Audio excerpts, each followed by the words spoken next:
a multiplicação dos pães. A passagem que fala, uma das passagens que fala sobre a multiplicação dos pães feita por Jesus, a gente pode encontrar no Evangelho de Marcos, capítulo 6, versículo de 30 a 56.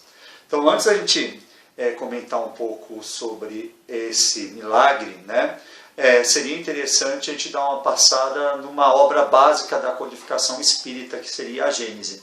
Na realidade, o nome da Gênese, né, na íntegra, seria a Gênese, os milagres e as predições segundo o Espiritismo.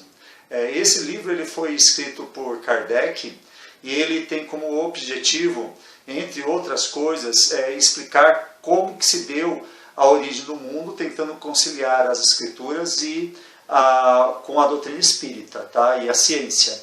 Então é um livro assim, bastante interessante. E basicamente Kardec ele se debruça na questão dos milagres e ele traz uma visão que, vamos dizer assim, vai se consolidar dentro da visão da doutrina espírita com relação aos milagres, porque o espiritismo ele nega a existência de milagres. O que o espiritismo diz? O espiritismo diz que tudo que está narrado nos evangelhos, eles podem ser explicados por leis naturais, porque uma vez que os milagres seriam, vamos dizer assim, a supressão de leis por Deus. Sendo Deus infinitamente bom, infinitamente justo, infinitamente sábio, ele não criaria leis que ele teria que revogar em determinadas circunstâncias por um mero capricho seu ou da humanidade que ele esteja pedindo alguma coisa.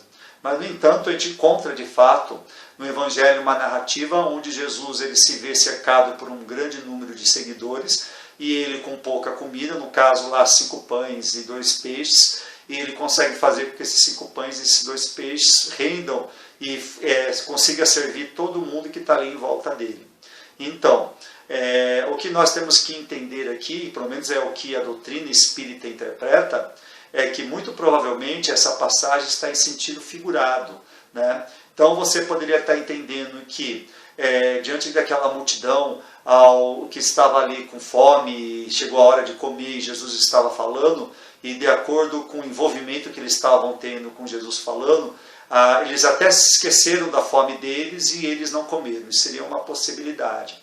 Essa passagem ela poderia ter ainda um outro significado, de que diante da falta de comida foi feito um milagre, ou seja, pessoas que estavam ali, que tinham condições, acabaram doando recursos para que naquele momento fosse comprado alimento para os demais. Então, de certa maneira, houve um milagre, né? Surgiram recursos daquelas pessoas que estavam ali vendo a situação e se compadeceram com os outros e auxiliaram Jesus a comprar alimento para todos.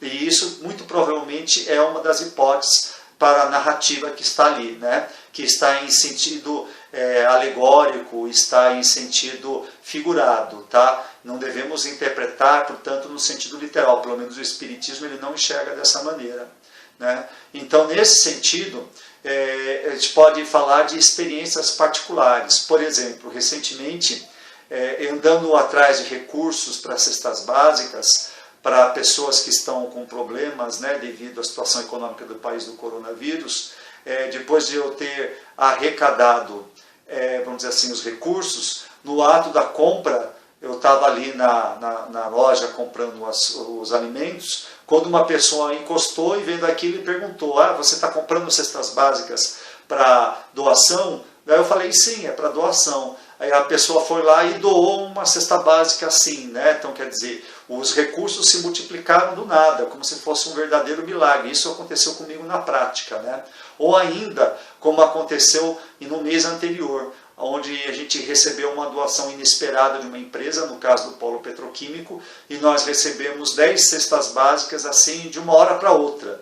Então, talvez essa passagem esteja falando nesse sentido, né? Situações onde os recursos se multiplicam inesperadamente. Porque é algo que muitas vezes a gente que tenta ser cristão não tem isso muito em mente. É a capacidade de multiplicação do bem.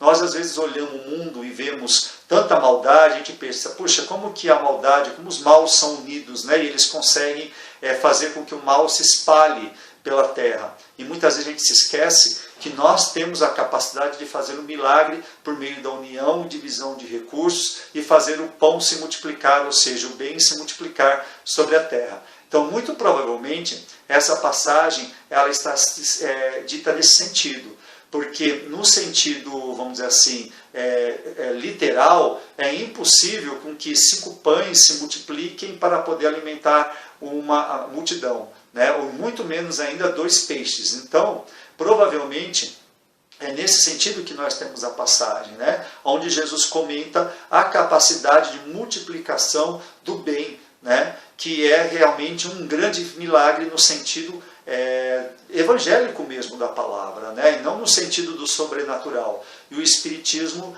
ele não acredita nessa questão do sobrenatural. E é algo muito interessante, que quando a gente fala de Espiritismo, as pessoas que são leigas, elas costumam imaginar que o Espiritismo lida com o sobrenatural. E é justamente o contrário, o Espiritismo ele nega o sobrenatural, uma vez que ele acredita, a doutrina espírita acredita, que a existência da vida depois da morte não é algo no sobrenatural, mas sim uma regra da natureza, né? Uma lei da natureza. E todo e qualquer milagre que esteja descrito dentro do Evangelho, ele deve, pelo Espiritismo, ser olhado dessa maneira, como sendo uma forma de fenômeno natural, quando muito um fenômeno natural raro. E se é um fenômeno natural, ele pode voltar a acontecer. E como até hoje nunca ninguém viu na face da terra alguém ser capaz de multiplicar pães e peixes, então nós, por enquanto, descartamos essa hipótese, porque não existe nada nesse sentido que a gente possa observar, né? Então, muito provavelmente, Jesus estava falando dessa questão da união e da caridade, o que não deixa de ser um milagre de uma certa forma, né? Se a gente entender o milagre sob outra ótica, sem ser aquele onde Deus ele suprime as leis naturais. Então essa seria então a mensagem da semana e até mais, grande abraço.